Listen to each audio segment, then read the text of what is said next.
This is the Angel Next Door podcast, where we will talk about all things angel investing, what it is, who does it, how do we find them, what does it mean to invest in an early stage company. If you have ever wondered how you can affect the change you want to see in the world, then tune in to learn more. In today's special bonus episode, I'm talking with Congresswoman Ann Wagner from Missouri. As part of her duties in the House of Representatives, she belongs to the House Financial Services Committee and was appointed chair of the subcommittee on capital markets. This makes her the top-ranking Republican on all matters relating to capital markets, investor protection, and capital formation. The Congresswoman and I talk about why she decided to run for office and her journey in government service that led her to where she is today. We also discuss the hearing recently held by her subcommittee, where our ACA board member and my friend Eli Velasquez testified. If you haven't heard it yet, I did record a podcast episode about Eli's testimony and how he spent 20 years having the expertise to invest in a private company, but was unable to based on the SEC's guidelines of the accredited investor definition. Part of what we discuss is the economic output of angels all over the U.S., especially in less obvious places like Pittsburgh and, of course, her home district, which includes St. Louis.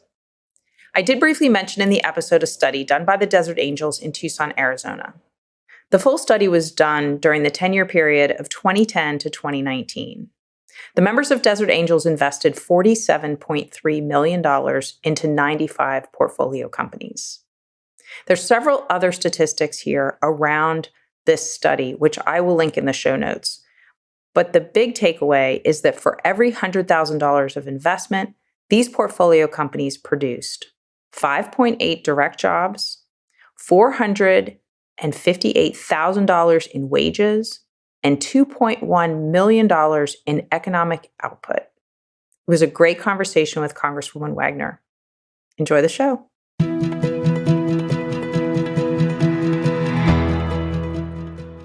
Well, Congresswoman, welcome to the show. I'm so excited to have you here. Thrilled to be here, Marcia. It's just marvelous. I'm so proud of the work that you all are doing with Angel Capital Association. So pleased to join you. Great. So this podcast I started a couple years ago, really because I wanted to get the word out about small businesses and how can we help them. And angels play such a huge role in that. And the podcast really is about how did people become angels? Why did they become angels? And how can we encourage more and more people to want to help these small businesses? Because we know that so many jobs are created from all of the various types of businesses that are all over the country. So I would love it if you would start by telling us your personal journey to Congress, what prompted you to run, and a little bit about your story. Sure. I'm the daughter and the granddaughter of true small business entrepreneurs. And I began working, believe it or not, at my parents' small business at the age of 12. And they owned small retail carpet stores. One was called Carpet Time. The other was called The Last Yard. And it was there that I really learned the value of a dollar, a good, strong Midwestern work ethic, and certainly how to treat customers. Customer was king. And my father would just always say, he'd pound a desk, a tabletop, a counter, whatever it was, and he'd say, "Ann Louise, all I want is to get the government off my back and out of my way." And I love that. He said, I want to provide the goods and services to the community. I want to take care of the employees and provide for my family. And I'll never forget those words. They absolutely are a part of my DNA. And I have to say that has informed much of my work going forward. So I ran for office, frankly, to serve a cause greater than oneself. This is not a job. It's a calling for me. And I try to give back to my hometown community that's afforded me, just every opportunity in life. And I care deeply about the future of our children, our grandchildren. I now have 3 and a fourth one on the way.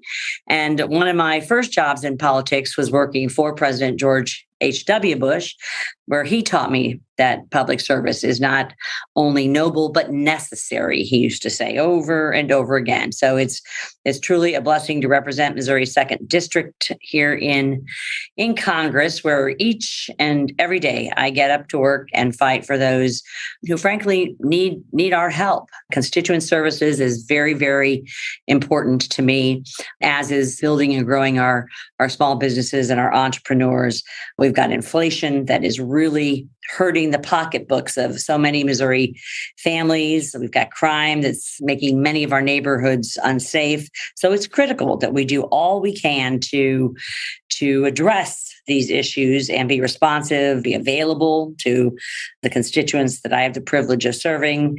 And it's something that my team and I try to embody and take on and do week in and week out. That's wonderful. I would love to hear a little bit more about the different businesses in your home district. Oh gosh, we have so many different businesses that are going on. We've got a large angel investor startup ecosystem that we've got here in our community. The early stage investments have really provided critical work for helping entrepreneurs form new companies in Missouri and create at the end of the day, more local and good paying jobs. Our region here is frankly one of the nation's fastest growing startup scenes and is a key driver of the St. Louis economy. This continued kind of growth that we've seen over the years is only made possible with the help of angel investors, accelerators. We've got a number of innovation hubs and schools and entrepreneur support groups. I'd say some of the most notable groups that define the region's technology and innovation fields here are the St. Louis Archangels. And 39 North is a big one. Cortex Innovation Community was one of the early ones. The new NGA, that's the National Geospatial Accelerator. And then, of course, TRex. Cortex, I'd say, is frankly one of the nation's largest innovation districts. And it's been putting St. Louis on the map as really a cutting edge startup ecosystem. And while we're experiencing great private investment growth in the region, there's certainly more work I think that Congress can do to expand the opportunities for both investors and for entrepreneurs. Yeah, I don't think people realize just how much innovation happens in these cities that are, I guess, what is called the flyover states. And I spent a lot of time in Pittsburgh, and that's how I became an angel, was at an angel group in Pittsburgh. And I was just fascinated at the amount of innovation that was happening right in my own backyard. Yeah, in places like Little Rock, Arkansas. I talked to French Hill about that, who serves with me on the Financial Services Committee also. They are right here in the middle. So it's great to see and be a part of. It is.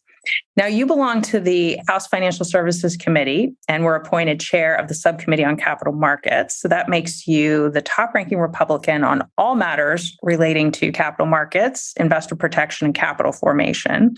So can you share with us some of the policy items that you wish to accomplish, both in the broader full committee and as well as with the gavel in the subcommittee?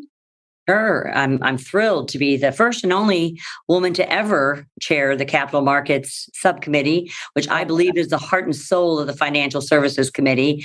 And that's on either side of the aisle. So broadly speaking, I'd say the House Financial Services Committee will going to work hard to pursue an innovation, an opportunity, and an oversight agenda. So we'll be conducting rigorous oversight of the Biden administration and hold its financial regulators accountable, specifically as it pertains to the SEC and the CFPB, while we continue to chart kind of a path out of this really tough economy that Americans find themselves in. When it comes to my subcommittee, as I said, capital formation is an absolute top priority for me and, frankly, for Chairman McHenry. We've talked about it at length and worked on this and have worked to bring kind of the issue back to the forefront of our committee's efforts. At the end of this month, can't believe we're already into April, we will mark up a major package of capital formation bills. This package consists of almost 40 bills that are spread across, Marcia, I'd say 3 different buckets here. The first is public markets. The second is, in fact, small business and entrepreneurs. And the third is the retail investor opportunities. So we've already held 3 hearings on increasing investor opportunities, on both supporting small business and entrepreneurs, and in strengthening our public markets. And on April 19th, we will hold our 4th and final capital formation hearing here early on. And then we're going to mark these bills up in the Financial Services Committee. Many of them are bipartisan, and we're going to then be able to move these pieces of legislation to the floor. So that's a lot of the legislative work that we've been building up to. In terms of oversight, I plan to hold hearings with the SEC's division directors. I'm going to kind of peel the onion and get down to that division level to examine just the deluge of rulemakings that the commission has proposed that have been raising cost and discouraging companies from raising capital in our public markets. So these rulemakings are, many of them are a solution in search of a problem, and I think fail to adequately consider the compliance costs and the burden it has and comes to bear on smaller public companies. Yeah. And, as you were talking about the various hearings, the one that, of course, is super soft spot in my heart is the one that was entitled Sophistication or Discrimination, How the Accredited Investor Definition Unfairly Limits Investment Access for the Non-Wealthy and the Need to Reform. Now, as you know, we're talking a little bit before we hit record that one of my fellow board members and good friend Eli Velasquez was testifying at that. And I actually did like a short podcast episode just a couple of weeks ago, right after that hearing, to talk about Eli's testimony and just how powerful it was that for 20 years, he was hovering right under that accredited investor definition and unable to participate. So I'd love you to tell us a little bit more about the bill and why it's important to expand the number of accredited investors to support the future entrepreneurs. Yeah, I will tell you that Mr. Velasquez was just an excellent witness in, frankly, what was our inaugural hearing in February. So his testimony is exactly the reason why this committee, the Financial Services Committee, is working to reform the accredited investor definition. So despite being involved in the vetting of hundreds of investment opportunities through his angel group and having the right knowledge and experience, Mr. Velasquez still couldn't financially participate for years due to the current thresholds for, quote, accredited investor status. So I will be introducing the Increasing Investor Opportunities Act.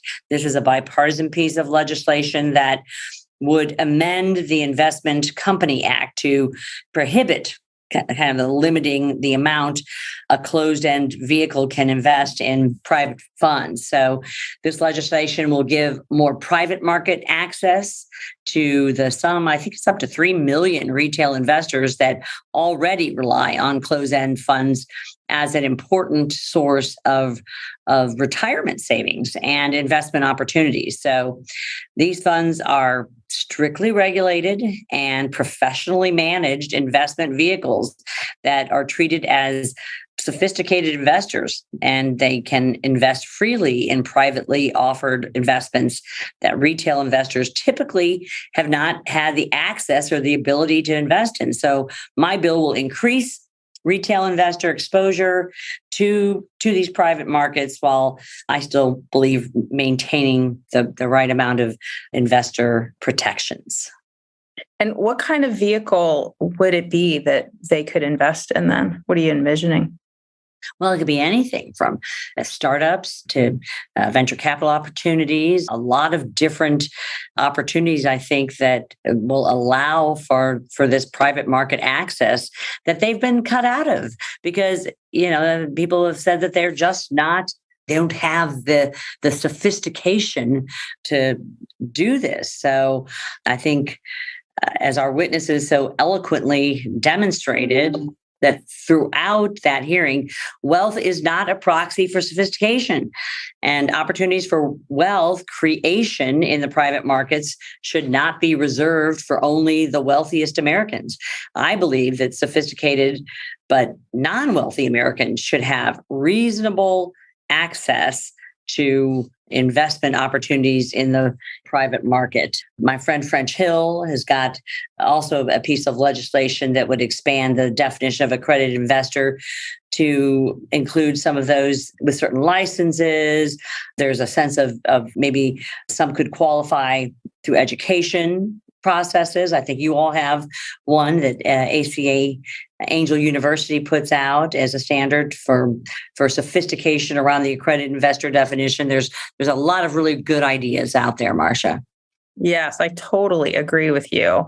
And yes, we do have the Ann and Bill Payne ACA Angel University that has some virtual classes, and we have submitted some information to the SEC to give them some ideas of exactly what you're saying. Could we make it that somebody could get a certificate and be able to show their level of sophistication because they went through a certain number of classes, or, however it's done. I really think that one of the biggest things that people need to know is that private investments, it's a risky asset class. And yes, we want to be able to say that these private companies can disclose and have the same level of scrutiny of what we would put on a public company, but that's just not reality. We just know that while we want to have as much information as we possibly can about these private companies, they're very small and they're still starting up and changing, and things change all the time, and they're growing.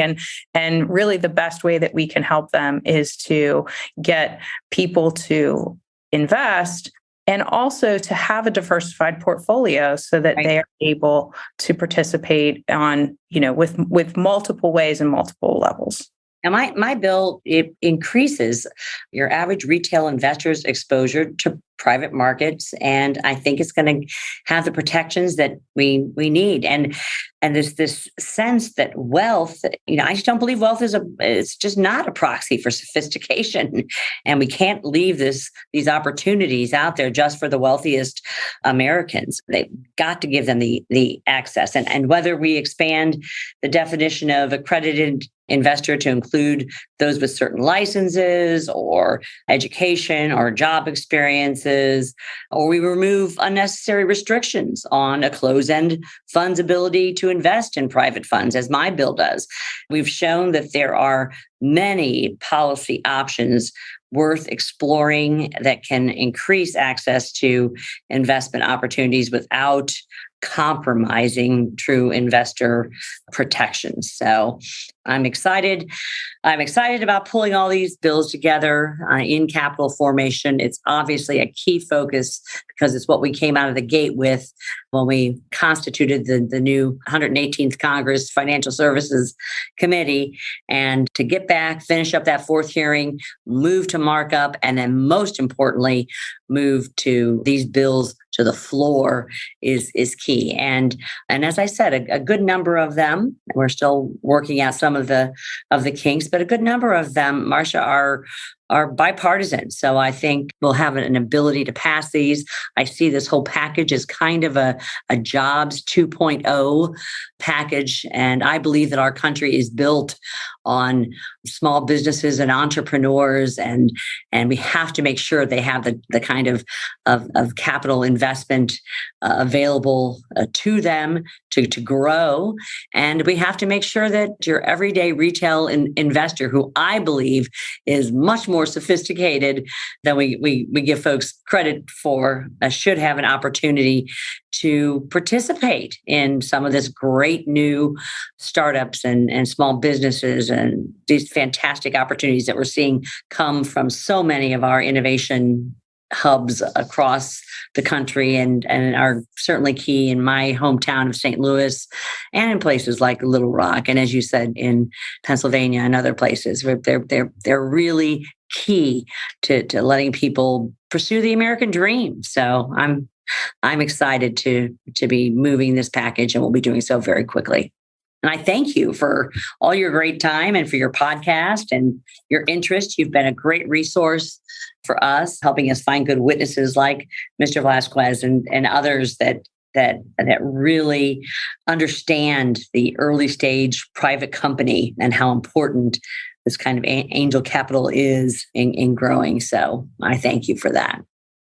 Well, we thank you for all the work that you're doing. It is, as you say, so important, super critical. One, I'll just leave on this last note.